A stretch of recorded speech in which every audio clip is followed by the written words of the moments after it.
날씨가 무척 더워졌습니다. 오후에 피곤 아시죠? 우리 같이 하나님의 말씀 보겠습니다. 누가복음 4장 16절부터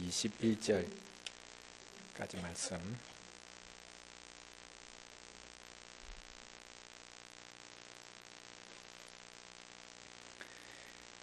누가복음 4장 16절부터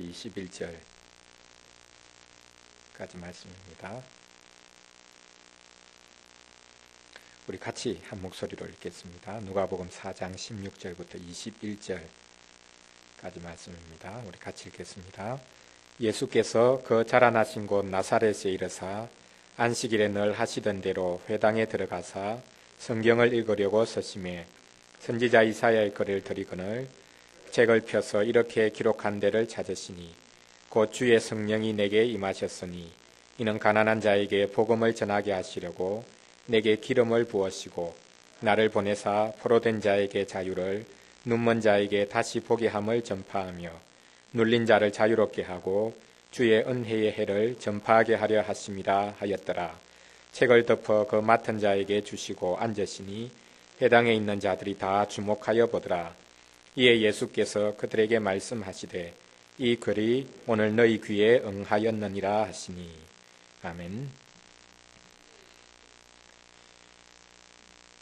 예수님께서 자기 자신을 어떤 존재로 인식하셨는가, 언제 자신을 분명하게 하나님이 주신 그 직분, 그리스도의 직분을 분명하게 인식하셨는가, 우리는 알 길이 없습니다. 그런데 오늘 본문에 보니 예수님께서 구약 성경에서 언급되어 있는 이사야서 61장 1절 이하에 언급되어 있는 성령께서 임하시고 기름을 부음받아서 가난한 자들에게 복음을 전하고 또한 포로된 자에게 자유를 선포하고 눈먼 자를 보게 하고 눌린 자를 자유케 하는 이 놀라운 역사를 주님이, 예수님이 친히 이루실 것이다. 내가 바로 그 일을 감당해야 되는 자다라고 스스로를 인식하셨던 것을 오늘 본문이 기록하고 있습니다. 예수님의 그리스도 되심, 그것을 오늘 우리가 같이 한번 살펴보도록 하겠습니다. 하이델베르그 요리문답 제12주일입니다. 31문에 이런 질문이 있습니다. 그분을 왜 그리스도 곧 기름 부음을 받은 자라 부릅니까? 예수님을 우리는 그리스도라고 부릅니다. 왜 그리스도라고 부르는가? 이 그리스도라는 이름은 기름 부음을 받았다라는 뜻을 가지고 있습니다. 원래는 구약 성경에서 구약 시대에 하나님께서 기름 부어주신 자들이 있었고 그 기름 부은 자들을 메시아라 그렇게 불렀습니다. 이 메시아란 히브리 이름이 헬라어로 번역될 때에 그리스도, 크리스투스라고 부릅니다. 그러니까 메시아와 그리스도는 동일한 이름입니다. 히브리식 이름이 메시아, 그리고 그것의 헬라식 이름이 그리스도입니다. 우리는 예수님을 그리스도라고 고백을 합니다. 예수라는 이름은 인간적인 이름이죠. 물론 우리를 구원하시는 분이다라는 이름이기는 하지만, 그래서 예수님이 우리를 구원하시는 분이지만 성자께서 이 땅에 오셨을 때 하나님께서 인간적인 이름을 지어주셨을 때의 그 이름이 예수입니다. 그런데 그리스도는 직분적인 이름입니다. 개인적인 이름, 직분적인 이름 나뉘어집니다. 그래서 우리는 예수 그리스도라고 부릅니다. 사도들이 편지를 보낸 서신서들, 특별히 사도 바울의 서신서들에 보면 예수 그리스도라는 이름이 종종 등장하고 예수 또 그리스도 따로따로 언급되기도 합니다. 또 뒤바꾸어서 그리스도 예수라는 이름이 등장되기도 합니다. 개인의 이름에다가 직분적인 이름이 붙어서 예수가 그리스도라는 고백이 나중에는 예수 그리스도라는 그런 명칭으로 확립되는 것을 볼 수 있습니다. 이것은 신앙 고백적인 이름입니다. 예수가 그리스도라는 가장 기초적인 신앙 고백, 그것이 예수 그리스도 그분에게 돌려드려지는 이름이 됩니다. 자, 그러면 예수님께서 그리스도가 되신다라는 것, 이것이 우리에게 어떤 의미가 있는가, 그것을 같이 한번 살펴보도록 하겠습니다. 답에 보면 그분이 왜 그리스도 곧 기름 부음을 받은 자라 부릅니까? 라는 질문을 하고 난 다음 왜 예수님을 그리스도라 부르고 기름 부음을 받은 자라고 부르는가 라는 것에 대한 해설을 하고 있습니다. 먼저 첫 번째 우리 문장만 같이 한번 읽어보겠습니다. 왜냐하면 그분은 성부 하나님으로부터 임명을 받고 성신으로 기름 부음을 받으셨기 때문입니다. 그리스도가 될 수 있는 것, 이것은 직분자가 될 수 있는 것은 자기 스스로 하고 싶다고 할 수 있는 것이 아닙니다. 나에게 능력이 있으니까 내가 하나님의 일을 하겠다, 내가 직분자가 되겠다라고 나설 수 없습니다. 하나님께서 임명을 해 주셔야 합니다. 구약시대에 보면 하나님께서 사용하시기 위해서 많은 사람들을 부르시는데 특별히 불러서 하나님의 일을 하실 때 직분자로서 세우시는 과정들이 있습니다. 먼저 첫 번째로는 하나님의 선택이 있습니다. 하나님이 누구를 선택하시죠? 예를 들어서 사무엘 선지자가 다윗의 집을 찾아갑니다. 이새의 집을 찾아가죠. 하나님께서 찾아가시기 전에 내가 선택한 자가 있다라고 말씀하십니다. 이제 그것을 찾아야 되죠. 하나님의 선택이 먼저 있습니다. 사람이 하나님의 일을 하려고 주도권을 가지기 전에 하나님께서 선택하십니다. 그 다음 두 번째로는 하나님이 선택한 자를 찾았으면 기름을 붓죠. 기름을 붓는 예식이 있습니다. 물론 이 기름을 붓는 것은 성령을 받는 것, 그것을 상징합니다. 그럼에도 불구하고 이것은 단지 상징일 뿐입니다. 기름 부음을 받고 나면 그 다음에 성령의 능력이 임합니다. 구약시대에는 기름 붓는 것 그리고 성령의 능력이 임하는 것이 차별되어 있는 것을 볼 수 있습니다. 그 다음 네 번째로는 성령의 기름 부음을 받고 나면 그 다음에 하나님께서 능력을 주셔서 실제 능력을 행합니다. 왕으로 기름 부음을 받았으면 그 왕이 나가서 전쟁을 수행해서 대적들을 물리칩니다. 하나님의 능력이 임했다는 것이 가시적으로 드러납니다. 이렇게 하나님께서 어떤 사람을 직분자로 택하시고 그를 통해서 일하고자 하실 때에 사람 자신이 자신에게 있는 능력을 발견하고 내가 하나님의 일을 해야 되겠다, 그렇게 나서는 것이 아니라 철저하게 하나님께서 부르시고 하나님께서 선택하시고 하나님께서 기름 부으시고 하나님께서 성령으로 그 사람과 함께 하시고 그 다음 능력이 나타나도록 일하시는 것을 볼 수 있습니다. 이렇게 하나님께서 친히 임명하시고 성령으로 기름 부으셔서 하나님의 일을 하도록 감당하셨던 그런 많은 인물들, 우리가 구약시대를 통해서 확인을 해볼 수 있습니다. 특별히 구약시대에 기름 부음을 받아서 하나님의 일을 했던 직분자들을 종종 세 직분으로 그렇게 생각을 합니다. 자, 이 세 직분이 어떤 직분들이었습니까? 기름 부음을 받아서 하나님의 직분자로 감당했던 직분들.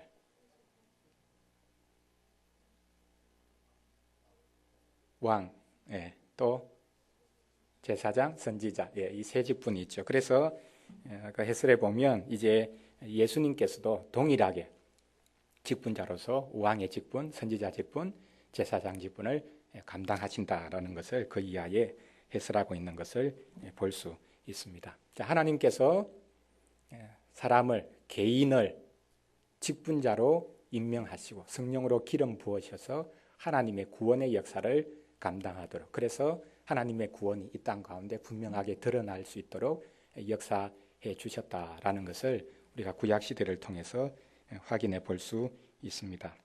그러면 예수님께서 그 모든 구약의 직분자들, 그 직분자들의 사역과 어떤 연장선상에 있고 또한 그리스도께서 유일하게 그들과 달리 이루셨던 일이 무엇인가라는 것을 우리가 한번 찾아서 살펴보도록 하겠습니다. 자, 하나님께서 예수님을 직분자로 기름 부어서 하나님의 사역을 감당하도록 세우셨습니다. 구약시대의 직분자들과 한번 비교를 해보면 예수 그리스도는 구약의 직분자들과 달리 그 직분이 다른 사람들에게로 전달되지 않고 예수님이 홀로 이 직분을 감당하셨습니다. 그리고 구약의 모든 직분자들은 자기 자신 외에 이 직분을 다른 사람들에게 직접 전수해 준다든지 그리고 자기가 받은 직분 외에 다른 직분을 감당할 수가 없습니다. 왕이 선지자의 역할을 할 수 없고 제사장이 또 왕의 역할을 할 수 없습니다. 철저하게 구약시대의 고대 근동에서는 재정일치 사이였기 때문에 왕이 제사장이 될 수 있고 제사장의 역할을 하는 사람이 곧 왕과 다를 바가 없는 그런 자리에 있었지만 하나님께서는 철저하게 이 구원자의 역할을 감당하는 사람들이 왕, 선지자, 제사장으로 엄격하게 구별되게 하셨습니다. 그러나 예수님은 이 세 직분을 한 번에 다 받으시죠. 그래서 직분 간의 충돌이 없고 예수 그리스도 안에서 모든 직분의 의미가 분명하게 드러나고 통합되어지고 완전히 성취되어져서 자기 백성에게 온전한 구원을 주시는 그런 분으로 나타나는 것을 볼 수 있습니다. 자, 구약시대에 직접 기름 부음을 받아서 수행했던 이 역할들. 왕 같은 경우에 왕이 기름 부음을 받았다. 이런 그 역사적인 사실을 우리가 확인할 수 있습니까? 언제 왕이 기름 부음을 받았던 적이 있습니까? 역사적으로. 예, 사무엘이 사울에게 기름을 부었고 또 이새의 집으로 가서 아들들 중에서 다윗에게 이제 기름을 붓는 그 모습 볼 수 있죠. 그 다음에 제사장은요. 출애굽하고 난 다음에 하나님께서 제사 제도를 가르쳐 주시고 그 다음에 성막의 제도 또 제사장이 수행해야 될 역할들을 그렇게 말씀하시면서 특별히 거룩한 기름을 만들라고 명령하시고 특별한 제조 방법에 의해서 그냥 향신료 정도가 아니고 또한 사람에게 뿌리는 어떤 뭐라고 합니까? 예, 여성들에게 뿌리는 그런 뭐 화장품 정도의 그런 역할이 아니라 거룩한 기름을 위해서 특별히 제조된 기름을 만들라고 하시고 그 기름을 제사장들에게 부었습니다. 머리끝부터 발끝까지 이 기름을 부음으로 제사장으로 임명을 했죠. 그래서 시편 말씀에 보면 이런 말씀이 있습니다. 성도의 연합에 대한 그런 시편을 고백을 하면서 아론의 수염에 기름이 흘러서 그 옷깃까지 내려오는 그 모습, 그것을 아름답게 그리고 있는 것을 볼 수 있습니다. 제사장들이 이 기름을 부음받아서 그 역할을 수행했습니다. 자, 그러면 선지자들이 선지자로 임명받을 때 실제로 기름 부은 역사가 있는가? 어디에 있습니까? 있습니까? 확인을 해볼 수 있습니까? 딱 한 군데밖에 나타나지 않습니다. 하나님께서 엘리야 선지자를 사용하시다가 그 다음에 엘리사에게 그 사역을 위임하는데 하나님께서 말씀하시기를 엘리사에게 기름을 부어서 선지자가 되게 하라. 그렇게 단 한 번 언급하신 것 외에 선지자들이 선지자 사역을 수행할 때에 기름 부음 받은 그 사건을 우리가 확인해 볼 수 없습니다. 어쨌든 이 세 직분에 하나님께서 성령의 임함을 상징적으로 드러내어주는 기름 붓는 것을 통해서 하나님께서 직분자로 세우셨습니다. 그러면 그리스도가 예수님이 그리스도라고 할 때 예수님도 기름 부음을 받아서 이제 하나님의 직분을 수행을 했을 것인데 예수님은 언제 기름 부음을 받았는가? 예수님은 누구로부터 기름 부음을 받아서 공식적으로 임명을 받았는가? 예수님이 기름 부음 받은 적이 있습니까?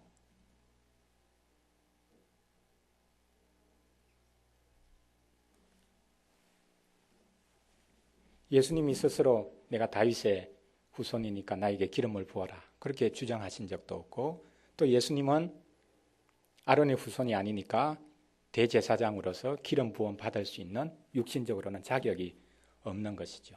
그리고 예수님이 선지자라 그렇게 할 때도 많은 사람들이 자칭 선지자다 그렇게 주장을 했습니다. 그러면 하나님께서 예수님을 임명하셨다, 기름을 부으셨다 할 때에 어떤 방식으로 언제 실제로 기름을 부으셨고 직분자로 임명받아서 사역을 감당하셨는가? 우리는 예수님께서 성령으로 세례 받으셨다. 단지 눈에 보이는 기름이 아니라 실제 그 기름이 상징하는 성령 그분으로부터 성령으로 기름 부음을 받으셔서 직분자로 임명을 받고 하나님의 그 놀라운 직분 사역을 수행하셨다. 그렇게 봅니다. 그때가 언제냐 하면 예수님께서 세례 요한에게 세례를 받을 때입니다.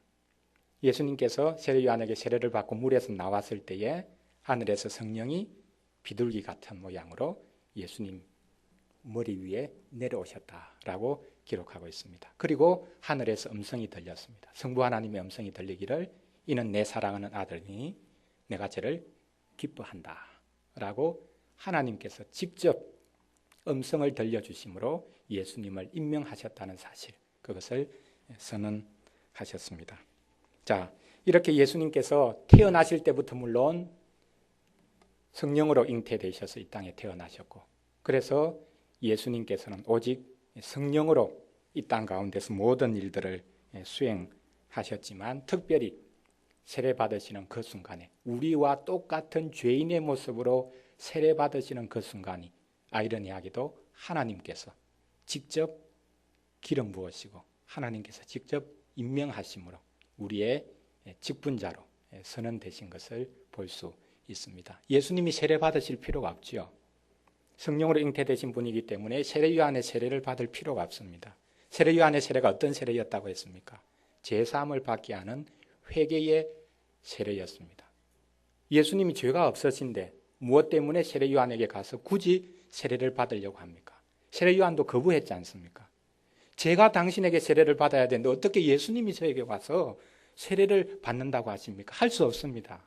그럴 때 예수님께서 아니다, 이렇게 해서 하나님의 의를 이루는 것이 마땅하다. 우리와 똑같은 죄인이 되셔서 죄인의 모습으로 이 땅에 오셔서 세례 받으심으로 말미암아 오히려 그것이 하나님의 사역을 수행하는 직분자로 임명되시는 그 순간이 우리에게 선포된 것을 볼 수 있습니다. 자, 그러면 예수님께서 직분자로 그리스도로서 수행하셨던 일이 무엇인가? 그것을 세 가지로 우리가 같이 각 직분별로 그 내용을 살펴보도록 하겠습니다. 먼저 첫 번째는 선지자 직분이 먼저 드러납니다. 그 다음 두 번째 대제사장 직분 언급하고 마지막으로 왕의 직분을 언급합니다. 왜 이 순서를 여기 신앙고백 이 요리문답이 취하고 있겠습니까? 우리에게 하나님의 뜻을 계시해 주시는 일을 하고 그 하나님의 뜻이 드러났음에도 불구하고 순종하지 못한 그 모든 것을 짊어진 대제사장으로서, 그래서 우리의 죄를 씻으시고 난 다음 이제는 우리를 다스리는 왕이 되신 것. 순서는 여러 가지로 바꿀 수 있지만 이 순서를 선지자, 제사장, 왕으로서 요리문답은 지금 우리에게 언급을 하고 있습니다. 첫 번째, 선지자로서 예수님이 하신 일이 무엇인가 같이 한번 살펴보겠습니다. 우리 선지자에 대한 부분만 같이 한번 읽어보겠습니다. 그분은 우리의 큰 선지자와 선생으로서 우리의 구원을 위한 하나님의 감추인 경영과 뜻을 온전히 계시하시고, 예수님이 그리스도라고 할 때에 먼저 첫 번째는 예수님은 그리스도로서 우리의 큰 선지자와 선생이 되신다. 선지자가 하는 일이 무엇입니까? 하나님으로부터 말씀을 받아서 전하는 것입니다. 거짓 선지자는 자기 마음속에 있는 것을 하나님의 말씀이라고 그렇게 말하면서 사람들에게 이야기를 하지만 참 선지자는 하나님으로부터 받은 그것을 있는 그대로 자기 백성에게 전하는 것입니다. 하나님을 대변해서 그 백성에게 나타나는 자가 선지자입니다. 구약에 수많은 선지자들이 있었습니다. 대표적인 선지자가 누구입니까? 최초의 선지자가 누구라고 말할 수 있습니까? 가장 최초의 선지자, 그리고 대표적인 선지자 모세를, 물론 그 전에 뭐 노아 같은 경우에도 하나님의 심판을 선포하고 그렇게 했었지만 또 에녹도 유다서에 보면 하나님의 심판을 선포했다 그렇게 해설을 하고 있지만 우리는 선지자라고 하면 가장 최초의 그리고 대표적인 선지자를 모세라고 생각합니다. 나중에 예수님께서 십자가에 못 박히시기 전에 변화산상에 올라갔을 때에 구약시대 인물 두 사람이 나타나죠. 누구가 나타납니까? 모세와 엘리야가 나타납니다. 모세와 엘리야가 누구를 대표합니까? 구약시대에 물론 율법과 선지자를 대표한다고 볼 수 있지만 모세는 율법을 하나님의 백성에게 준 사람입니다. 그리고 엘리야는 그 율법이 하나님의 백성에게 지켜지지 않았을 때 그 율법을 가지고 그 백성을 정죄하고 하나님에게 심판을 호소한 자죠. 그렇게 보면 율법과 관련된 두 사람입니다. 선지자의 역할을 했던 사람들입니다. 이 두 사람이 참된 선지자 예수 그리스도에게 나타났습니다. 그래서 율법을 준 것으로도 율법을 가지고 하나님의 백성을 고소한 것으로도 그 백성이 하나님의 율법 앞에 온전히 서지 못했을 때 이 두 사람이 선지자의 대표자로서 나타나서 예수님께 호소하는 것입니다. 하나님의 백성이 이 율법에 순종하지 못한 모든 정죄를 당해야 되고 그 율법을 온전히 순종할 수 있는 은혜를 위해서 예수님이 십자가에 달려 돌아가셔야 될 것을 요청하는 장면, 그것이 예수님께서 변화산상에 오르셨을 때에 있었던 일인 것을 알 수 있습니다.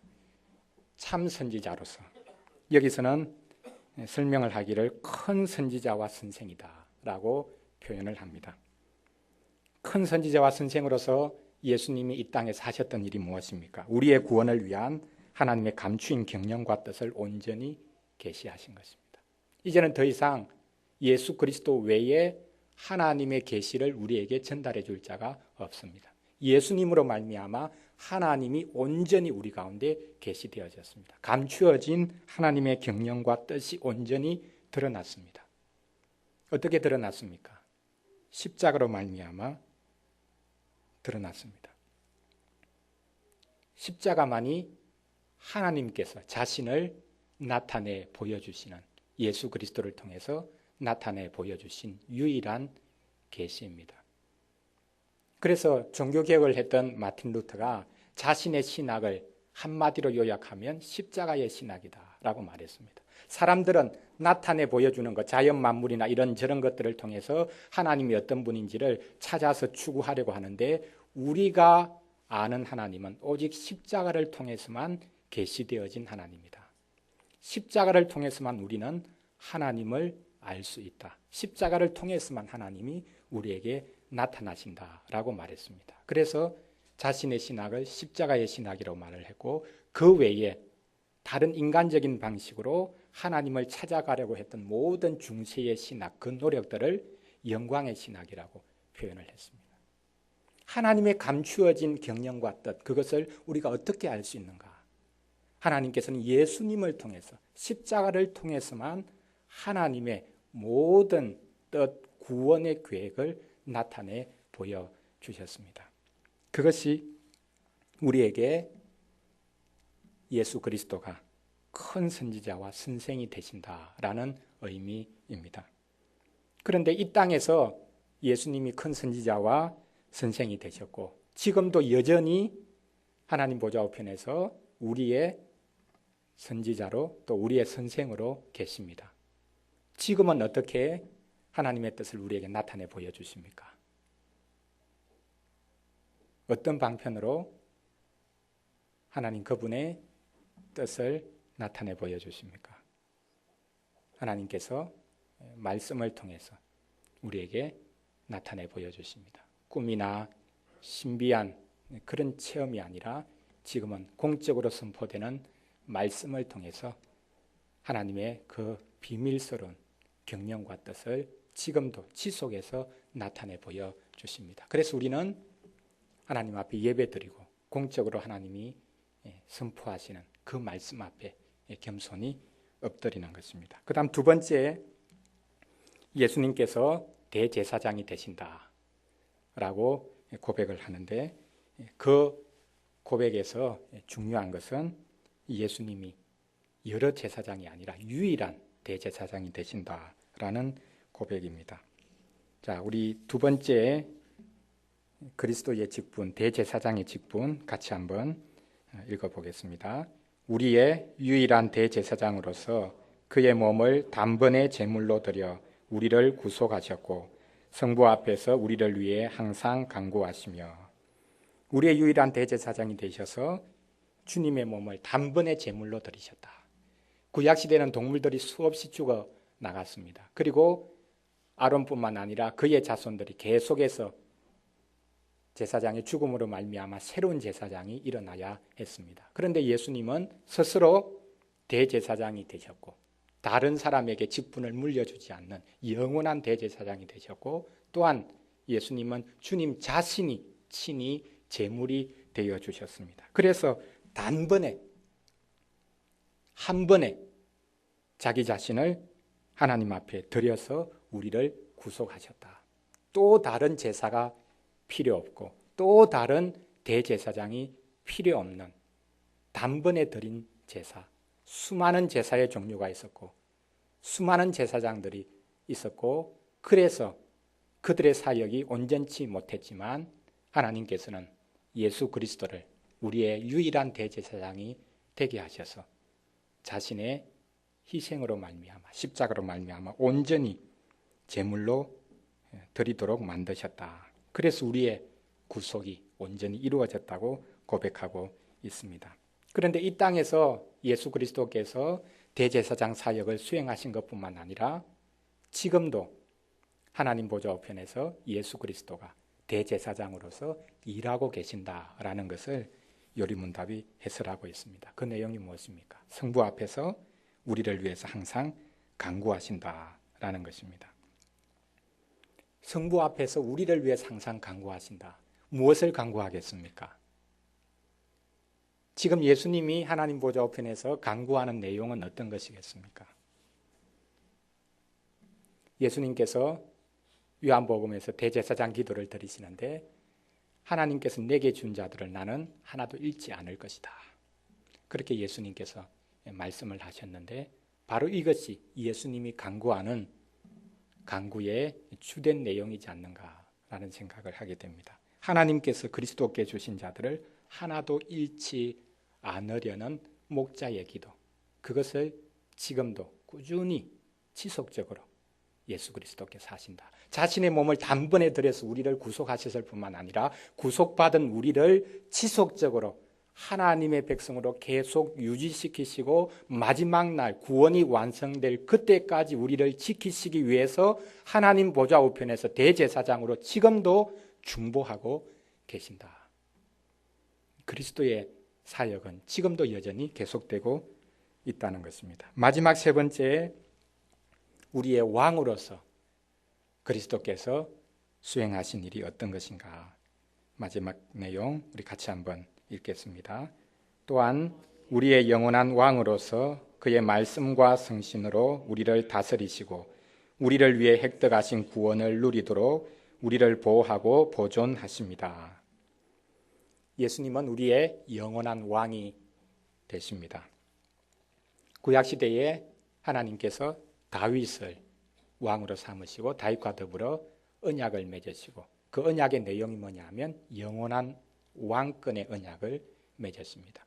내가 다윗 너와 언약을 맺고 너의 후손이 지속적으로 하나님의 백성을 다스리게 될 것이다. 내 왕권이 영원할 것이다. 그러나 다윗의 왕권이 영원할 수가 없죠. 다윗이 죽고 그의 자손들이 계속해서 왕위를 이어받아야 되고, 또한 바벨론 포로 기간 동안 다윗의 왕권은 끊어집니다. 그것은 장차 오실 메시아, 그분의 왕권을 미리 보여주는 것이었습니다. 예수님이 진정한 왕이시다. 자, 그러면 예수님이 이 땅에 계실 때 왕으로 행사하신 적이 있습니까? 이 땅에서 어떻게 왕으로 활동하셨습니까? 선지자로서 하나님의 뜻을 온전히 계시해 주셨습니다. 그리고 대제사장으로서 십자가에서 자신을 온전히 내어주셔서 우리의 죄와 허물을 담당하셨습니다.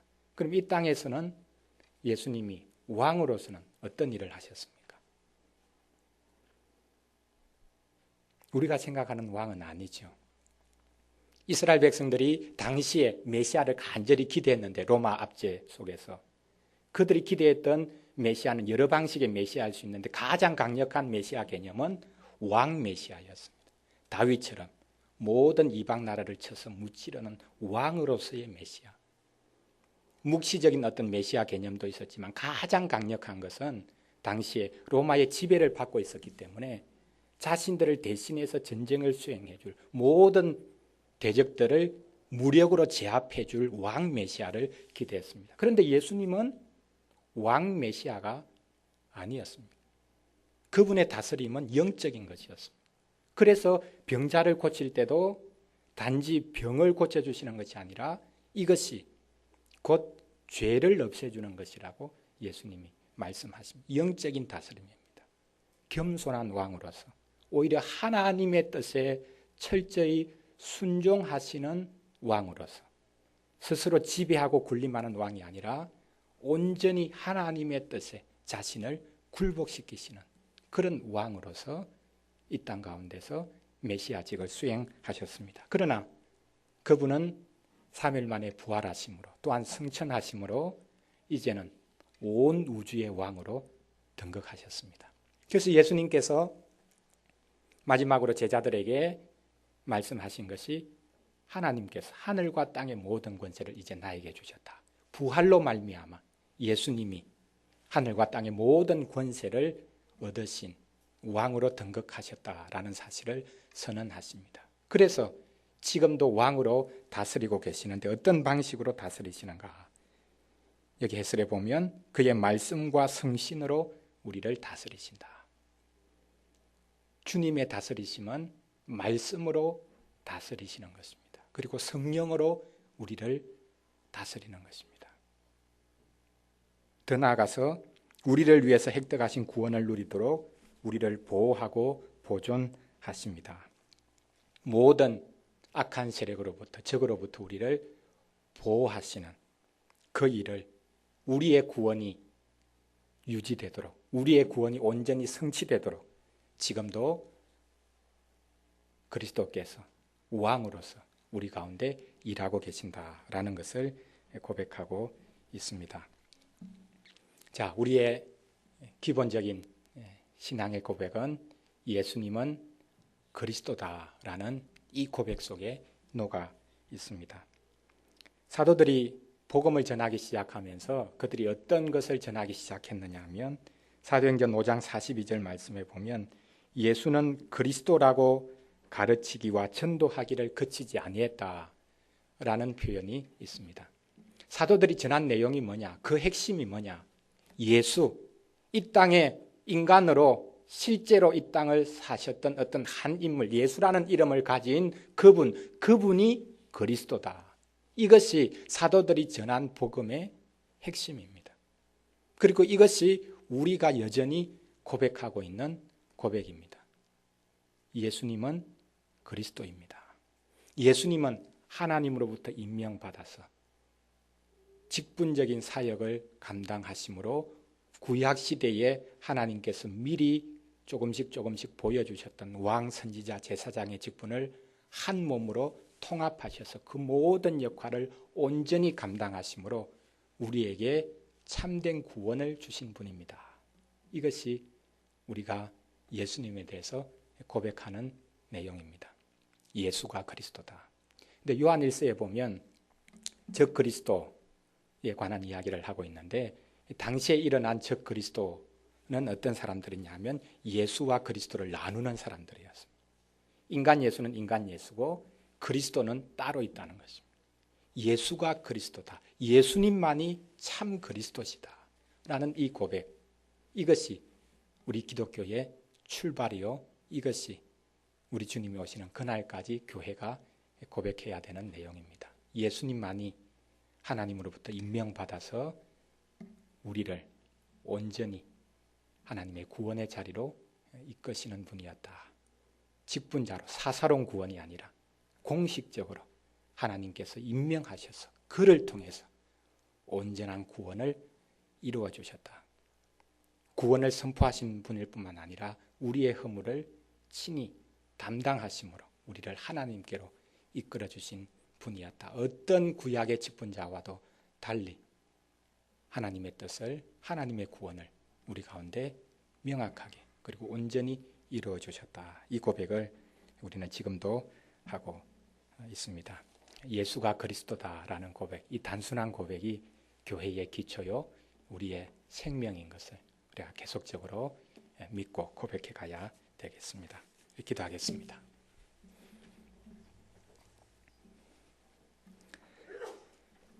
하나님 아버지 감사드립니다.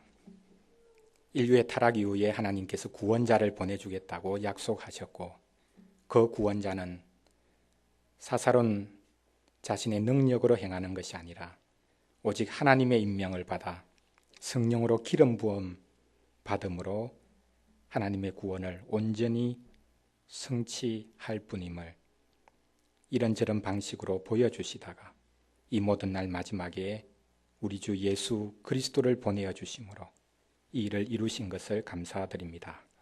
우리의 선지자가 되셔서 우리의 큰 선지자와 선생이 되셔서 하나님의 뜻을 십자가로 말미암아 온전히 드러내신 주님,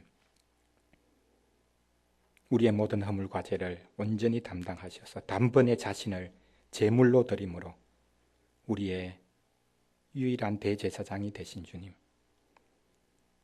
우리를 지금도 다스리시되 이 땅에서는 겸손히 하나님의 뜻에 순종하심으로 하나님의 뜻을 우리 가운데 펼쳐 보이시다가 지금은 하나님 보좌 우편에서 하늘과 땅의 모든 권세를 가지시고 말씀과 성령으로 우리를 다스리시며 지속적으로 구원받은 주의 백성들 위해 중보하실 뿐만 아니라 보호하시는 일을 계속해 가시는 주님, 우리가 예수 그리스도를 고백하는 이 믿음 위에 굳게 서 있을 수 있도록 도와주시옵소서. 예수님이 그리스도입니다. 이 고백이 우리 기독교회의 유일한 기초요, 이 고백만이 우리로 하여금 하나님의 구원을 유일하게 얻고 힘입을 수 있는 길이 됨을 깨닫게 해주셔서 날마다 이 고백 가운데 든든히 서고 이 땅 가운데 하나님의 도우심과 하나님의 계시와 하나님의 인도와 보호가 날마다 우리 가운데 있는 것을 고백해 갈 수 있도록 도와주시옵소서. 예수님 이름으로 기도합니다. 아멘.